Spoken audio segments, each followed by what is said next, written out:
Hello and welcome back to my little birchwood, my fellow shapers of the future.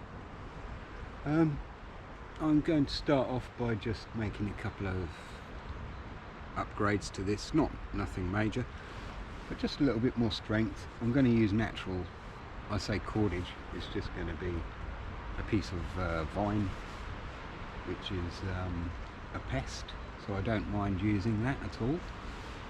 I'm just going to put another bit there and another bit there, and I think, you know, that's fine. It doesn't even really need that. I just thought that would be something good to do. I haven't got to do a lot of wood collection today, which is fantastic, because I've still got more than half of that oak that I collected last time round, and it's even drier now. In fact, I've got my feet up on part of it. This big chunk, so, and loads chopped up kindling, and also some nice pieces of oak. It's almost a shame to burn it really, but it was decomposing quite rapidly, so I thought, well, it's my favourite wood to burn. But today I'm going to mix it up a little bit. I'm going to use a nice dry bit of birch, which is over here.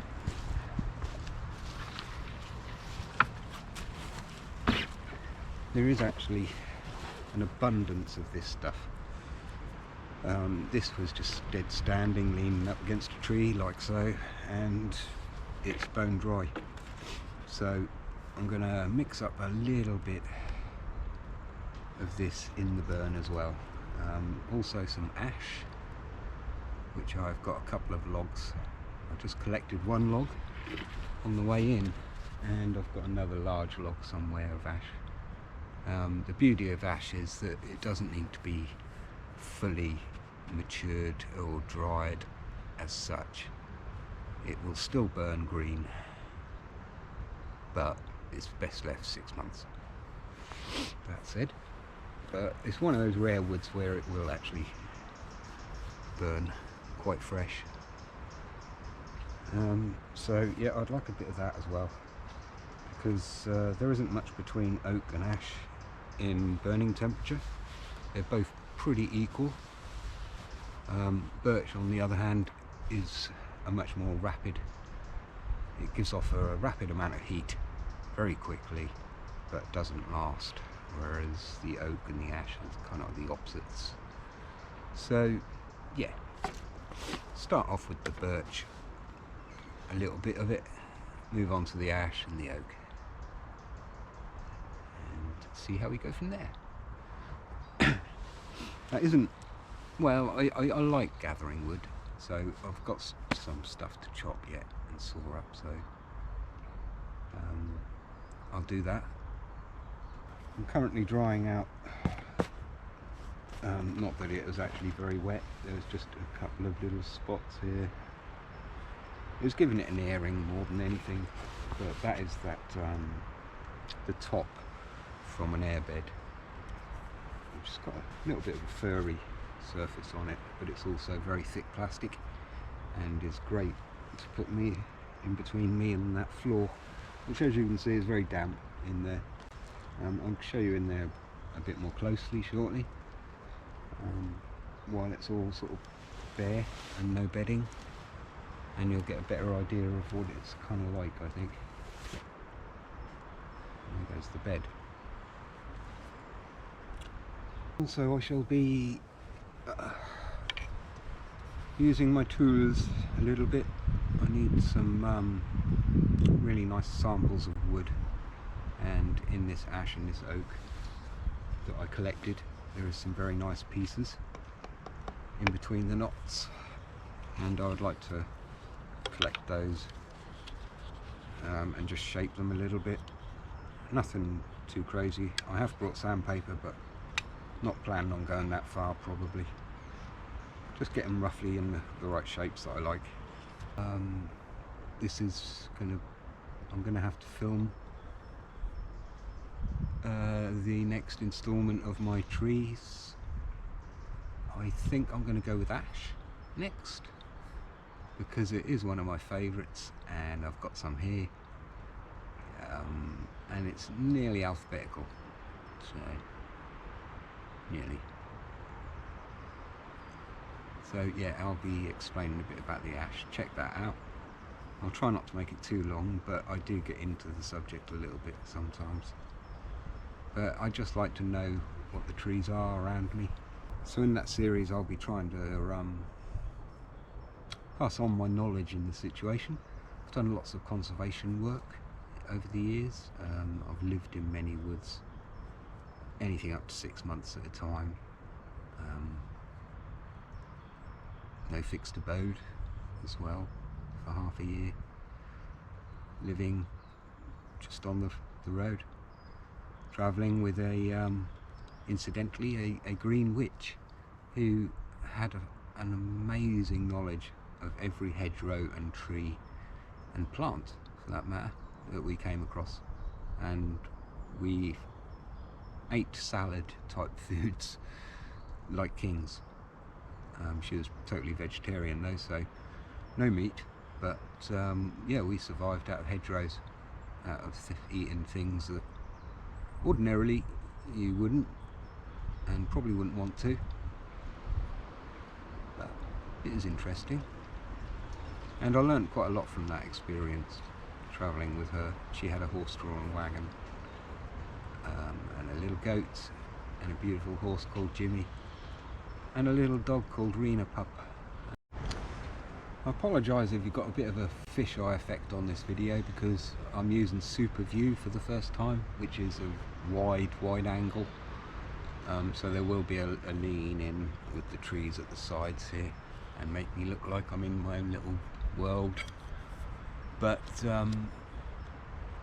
that means that I can bring you closer to me, because there seems to be a problem with sound. I'm not the loudest speaking person. I've got hushed tones, and there is a lot of wind, as you can hear, whilst there isn't any leaves in the tree to give you the rustle that they give,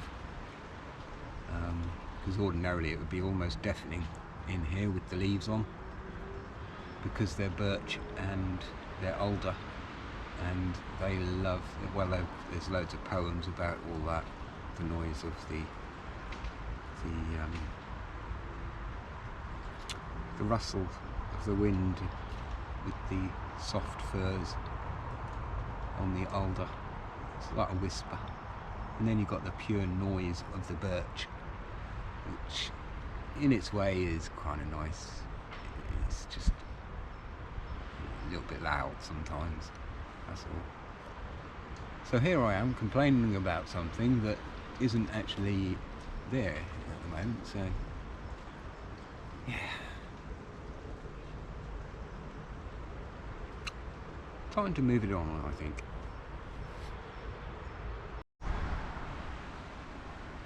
So I said I'd show you inside now that it's sort of been emptied of the sleeping equipment and the ground sheet. And you can see there is a lot of space in there. There's a shocking amount of space, actually. And its majority of it is covered by just this little piece of canvas from a half tent. So I'm quite pleased with that, really. I would say more than 3/4 of it is covered by the canvas tent. Yet I've got all this room. So that is a result.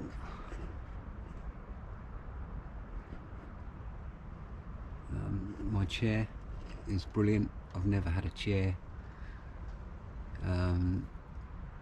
undercover, as far as I can think. I must have. But yeah, an indoors chair is great. Something to rest your back against instead of bloody rucksack all the time, or your sleeping bag, or trying to prop yourself up with your shoulders. So love the chair. It's still very Groot looking in here. I am Groot, but I like that. And it's dry. The inside of this canvas is actually totally dry, so it should be, because there is a 3x3 plastic sheet on top of it pretty much. But yeah, it's all in all, it's totally habitable.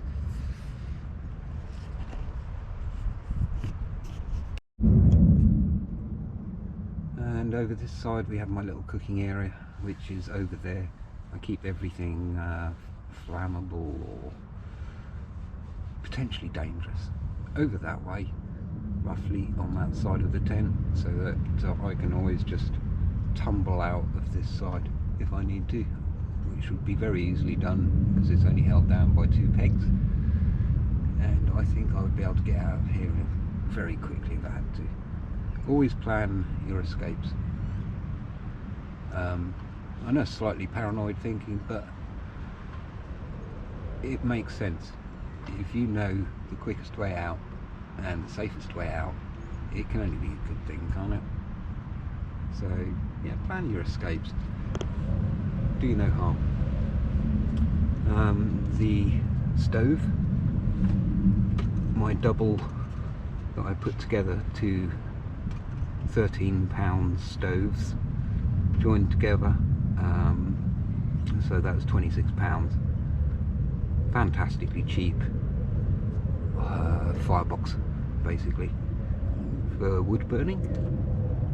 It's got this fireproof material which is holding out well for the chimney.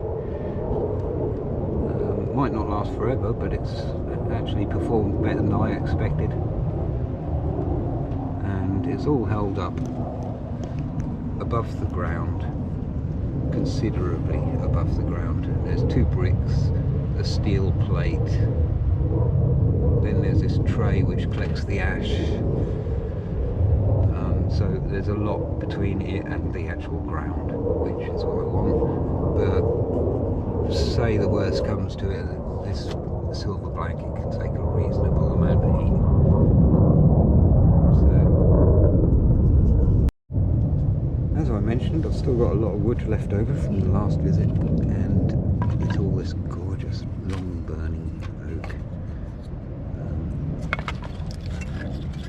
It is my favourite, I think. Ash is great, but there's something about oak, isn't there? Anyway, so I've got a good start there. Over here we've got my lamp oil. Top tip with the lamp, I've learnt eventually, and with lots of trials and errors and things, but all oil basically seems to work. Lamp oil is by far the best. If you're using lamp oil, you can use toilet paper as the wick, and it is by far the best wick I've used. I bought lots of different types, well, 3 different types of wick, and whilst they all done their job, they also emitted a little bit of smoke, and they just weren't as absorbent as the toilet paper was. I was able to control the flame size and everything much easier because it's 1/4 of an inch. Is it 1/4 of an inch? Yeah, roughly 1/4 of an inch. You only need a tiny bit above anything larger and you get like a black smoke. So if you measure this to be about 1/4 of an inch, which is quite small, you won't get the black smoke and you will get the flame. So there's a happy medium there. So that's what I've learned with the lanterns over the last few months, that they can be done very cheaply. You can use the fat from your cooking and all oils really, because the flash point on oil is nothing like petrol or anything. But that said, be careful, don't do anything stupid. And so we've stumbled across a little treat here. These are snowdrops, quite obviously. I'm sure a lot of you will recognise them. They're quite distinctive. And people take these things very seriously, to the point where they actually have sticks with little mirrors to look up inside the little flower head and define exactly what species it is. And it's amazing, but you can pay ridiculous amounts for some species of these snowdrops. They're very sought after for the collectors. I don't know my species of these very well, and I haven't got a mirror to look into the little cup, but they're very delicate, and yeah, this to me means that spring is here. I know spring legitimately is a long way off, but for me personally, you see the snowdrops, you see the daffodils, it's spring. There is quite often this time of year, you know, January, the end of January and February, you get some quite nice days. Like today was actually a gorgeous day, enough for these types of flowers to thrive, as I was a picker of daffodils. They can come as early as Christmas some years, and they hit Cornwall first and don't make their way up to this way until probably a month afterwards. So mid-January is usually the time locally for daffodils, the earlier varieties anyway. There is too many varieties of daffodil to mention. I think it's literally tens of thousands, but I do know a lot of them as common ones. So if we come across the daffodils, I might have an insight as to what they are and maybe a little bit about them. But a beautiful little thing to stumble across on this little bit crisp winter's day, but certainly we're getting there. Spring's coming. Right, so this is my entrance to my little tinker tent.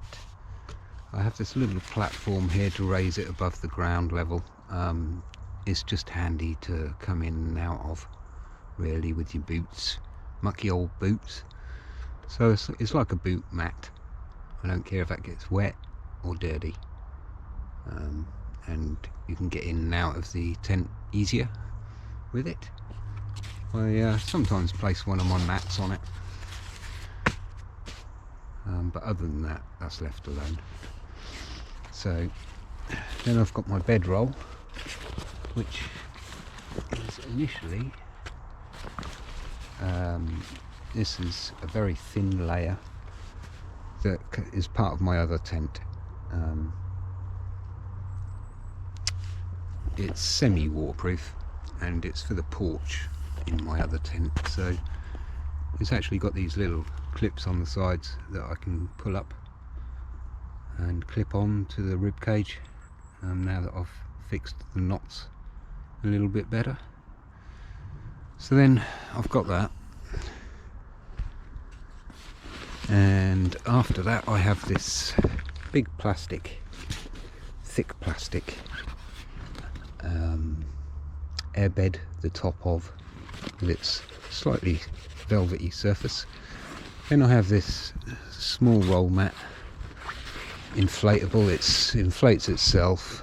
It's quite cheap, it's nothing special, but you know, it all adds up, doesn't it? Also, I have these picnic blankets that I've cut into pieces. This one actually reaches the whole length of what I'll be sleeping, and also I have it this way round because this is slippery and this isn't, whereas if I had it the proper way round I'd be sliding downhill. So this way the bedding stays quite together. Then on top of that I've got effectively a whole roll mat in pieces that I can spread out where I want in here. One for the seat and one for the hips, you know, just generally where I fancy having a little bit more comfort. I can place those wherever I want. And then I've got the remainder of the picnic blanket, which is basically the same as that long piece but in 2 halves. So I can either use that if I get cold as a cover, or just extra layer underneath. My sleeping bag isn't a 4 season, so yeah. I like my comfort, and this is all very lightweight and portable, and surprisingly I can fit it all in my rucksack. So, and on the outside of the rucksack obviously. But yeah, that's my sleeping equipment for this evening. So I'm going to get the fire going because there is a chill creeping in, and put the sides down, convertible, you know, just peg them down. I might leave them open for a bit more yet. I like having that sort of window lookout bit till it gets dark anyway, or too cold. That tension strap up in the middle there, I have to say, I think that works very well. I'll just try and show you that. Probably not very well, but you basically slide it down the poles until it's very tight, and that helps keep a rigid shape to things. You might find them in some tents, these tension straps, which basically go from side to side on the tent and keep it in its shape basically. So that is working really well, and as I say, that can also double up as a kind of washing line or a place to hang things or anything like that. Really quite convenient. So I'm going to get on with it. I'll probably pop back shortly. Oh, that's gorgeous. Still piping hot after what? It must be getting on now. 10 hours that's been in that flask, and it's still piping hot. I've got my little portable leather strop on a piece of oak, just to sharpen these up again, because this does get blunt quite quickly. Otherwise it's like a razor, it just goes blunt easily. But all I really use it for is to get fine pieces of kindling. I have got a convenient pocket on these trousers which is just that length and only a little bit wider, and it actually fits in there really well, and because there's no point on it, it's not really a problem putting it in there just as it is. And like I say, that's a nice sharp edge that you can do a lot of things with, really. That's oak, you know, that's a tough piece of wood. You just need to, every now and again,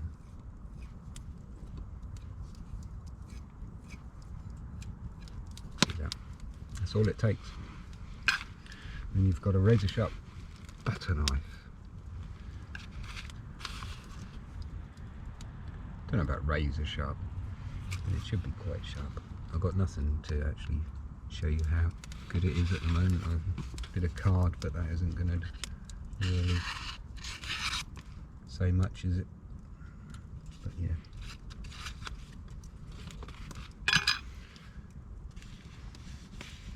Right, that's going ever so well now.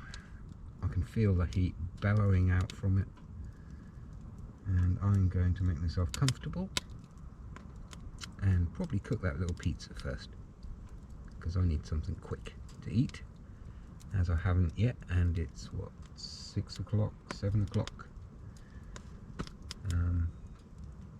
Yeah, so I'll be getting on with that, and I'll see you shortly. Good evening, fellow shapers. It's roughly 9 o'clock now.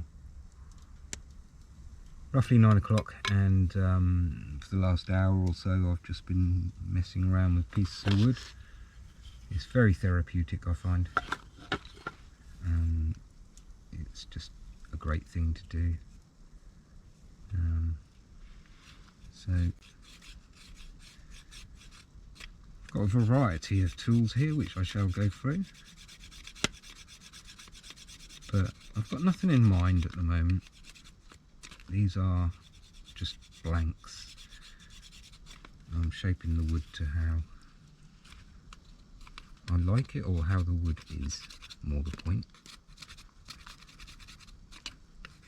Because obviously there's only so much you can do with a piece of wood.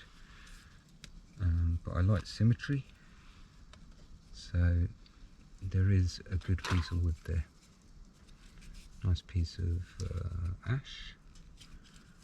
So a small handle. There's lots of little things. I don't know. But yeah. I've got my handy little pocket sharpener. Just a leather strop. But I'm finding that's all I need to do to sharpen it, and it stays good for, it seems to stay good for a long time really on most of my blades. The main thing is that I just create blanks now. I try to get it as symmetrical as possible, and this is too far out naturally, so as you can see it's thinner here and thicker here, so I will just level that out and make sure everything's level. Same here. So basically it's going to be quite a thin piece eventually. To remove the large amounts I'll use the rasper, especially if I come across knots or things like that. Otherwise I'll use the spoke plane for the inside pieces, like this edge here, and then I'll get a nice plane, straight plane, nearly the whole length of the wood with that. Also at any point I can touch up with my Swiss Army knife, my Stanley knife, which has got this silly rubber thing on it, but it's a lot more comfortable. I know it's a very heavy knife for camping. I need to get a new one, a more lightweight version of this, because there is a lot better than this old style. It's just that's what I'm used to.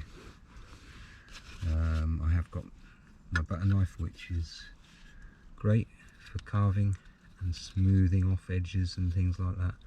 Like it, you can smooth the whole of that off, much like a plane really. Use the whole width of the blade. When you do these things, I like to move the piece of wood and keep the blade still, and it's just simple like that. You try to go across and let the blade do the work like that. What else have I got? Yeah, I've got this, my carving knife. I shouldn't really have brought this because this is a fixed blade. I know it's blatantly obvious that it's a carving knife, but it could be used in a bad way, I guess. Oh, right, yeah, I've got a safety catch on this now because I have made this very sharp. The safety catch is just a simple knot that is in the handle stroke, not lose your protective thing. Yeah, this is very, very sharp because it's a very thin blade, and it's great for the more finer pieces that you might want to do, any detail that you might want to add is ideal with that.